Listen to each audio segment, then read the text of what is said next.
I've been working a lot on deck furniture and hatches, hatch coamings and whatnot. This is sort of starting to get more into what I can express as historical details. Things like this hatch here, this is called a scuttle hatch, and this is fairly peculiar to luggers in that this part of the mast partner is removable, which allows you to actually lower the foremast as if it were in a tabernacle, but it's keel stepped. But like even this is a modern compromise, mostly a compromise to my OCD, in that what they usually did so that when the foremast was lowering it wouldn't hit the mizzen mast was they actually would make this hatch be diagonal a bit off of the center line, and I couldn't stand that, so I made it wider on both sides to allow it to miss the mizzen mast either way, which is not seemingly what they would have done, but it's what I did. So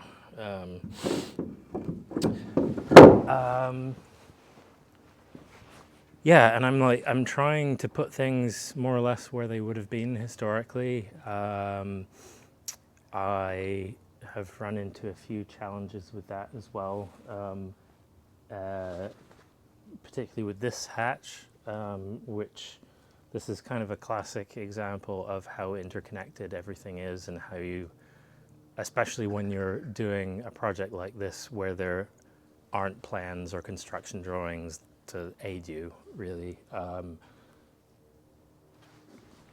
things can come back and bite you. And essentially what I had to do was pack out the sides of the inside of this coaming in order to move it away from this eye bolt, because when I was framing the deck, this eye bolt of course was not there, and I wasn't thinking about it, which, you know, these things happen.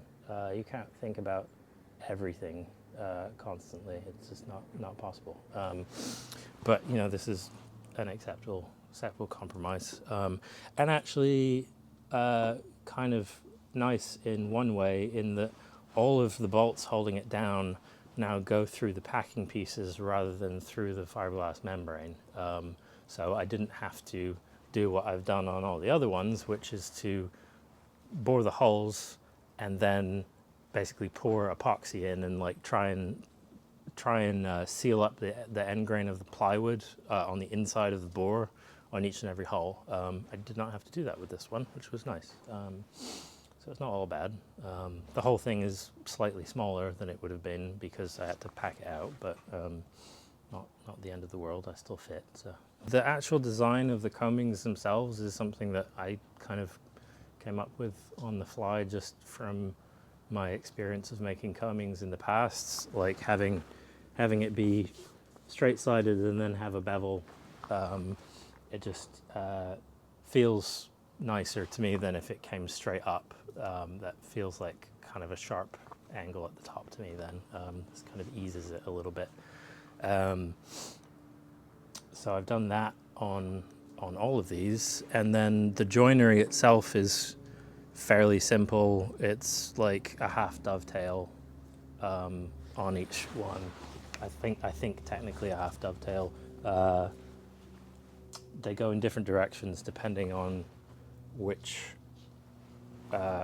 sides of the hatches it made sense to lay down first to be the underneath piece. You know, with this one, it made sense to have the long ones be the underneath, like the lower piece, just because having those be the pieces that you then are fitting is more daunting because they're huge. Whereas on this one, because this is off of center line, you'll see that this hatch actually follows the camber of the deck. This is level, this is not. So it made sense to do these ones first and then have these ones laid down over them. It's just, you know, it doesn't make a lot of difference, but it makes a lot of difference when you're actually doing it. Yeah, and then All of these are bolted through the deck and through the deck frame with silicon bronze threaded rod. And most of it's 3/8, so it's pretty hardy. All this deck furniture I've bedded with Sikaflex 291, which is a tube-based polyurethane sort of. It's a cross between an adhesive and a sealant. It does both, so it's quite tenacious. It hangs on to things, but it's not like completely non-removable like something like 5200 is. It's still kind of more in the sealant category.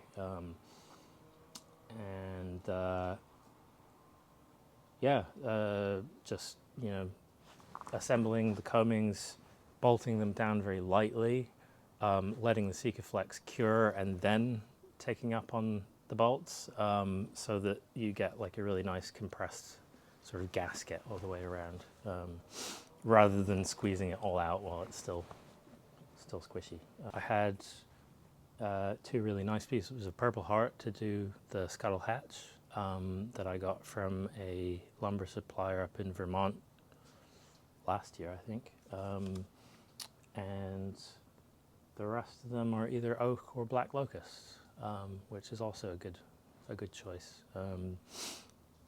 Especially black locust, which I did the main hatch with, is very good for this sort of thing.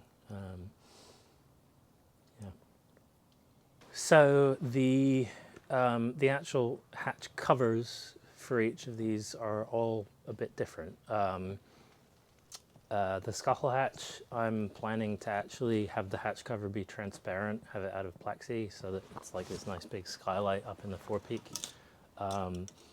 But I have to figure out how to make it seal against this with some sort of gasket, which I haven't quite figured out how to do that yet, but I haven't really thought about it yet either. So all of them will get a little rabbet cut along the top edge, so that the cover actually has a way of like coming down in and sealing against water coming up against the side. This one is going to be fairly simple, just a hinged opening hatch down to a companionway ladder going down into the forward part of the boat. I think either hinging this way or hinging that way, I think. Haven't made my mind up yet.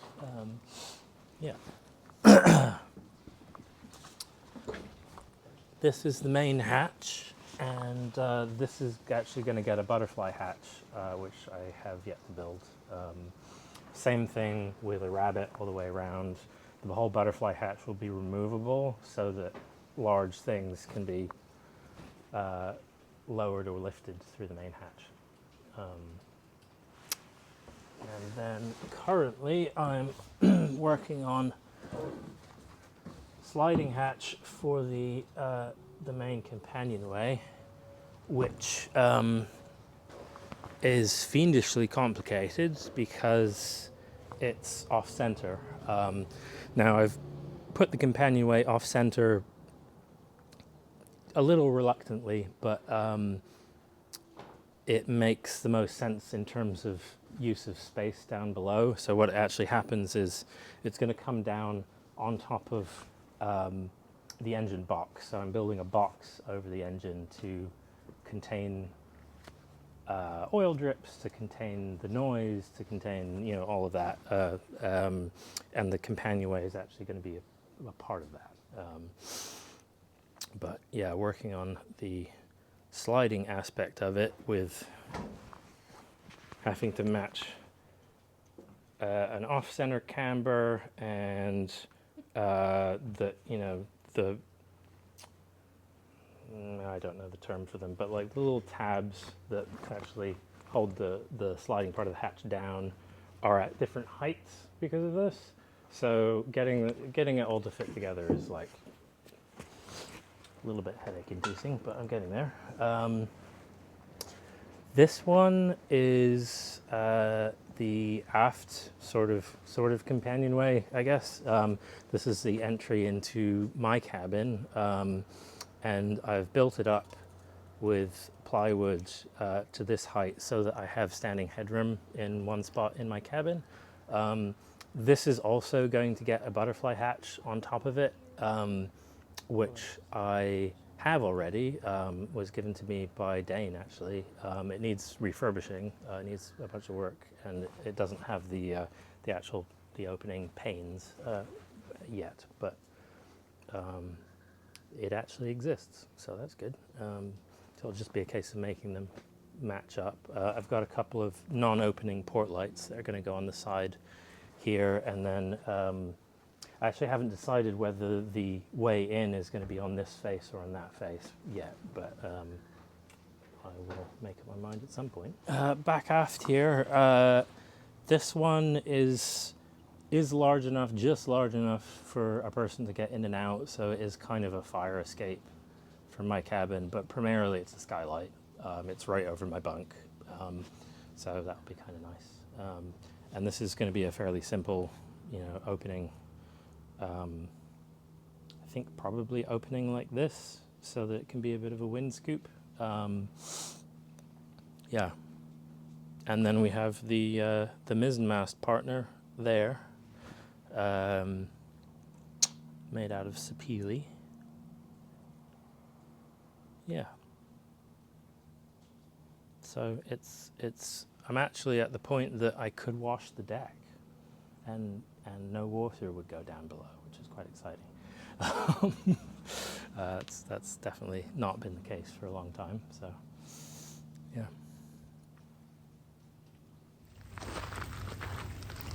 For Rosalind's 120th anniversary, or birthday, as we sometimes say of boats, we had a shindig in the boat shed to celebrate.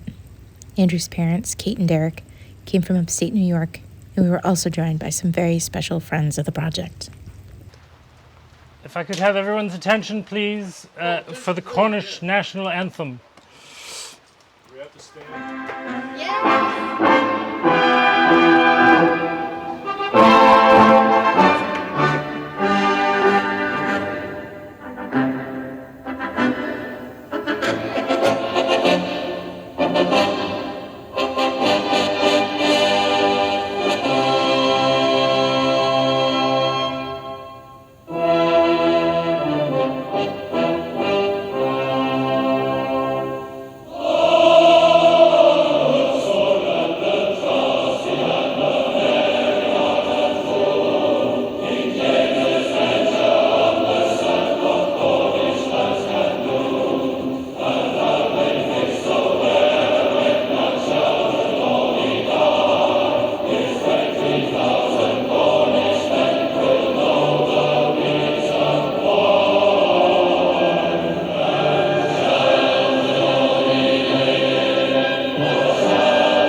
So thank you all for being here on this 120th anniversary of Rosalind's life. Thank you all very, very much for the part that each and every one of you have played in all of this. Thank you so much. 3 cheers for Rosalind and Andrew. Hip hip! Hooray! Hip Hooray! hip! Hooray! That's all I got. It's enough.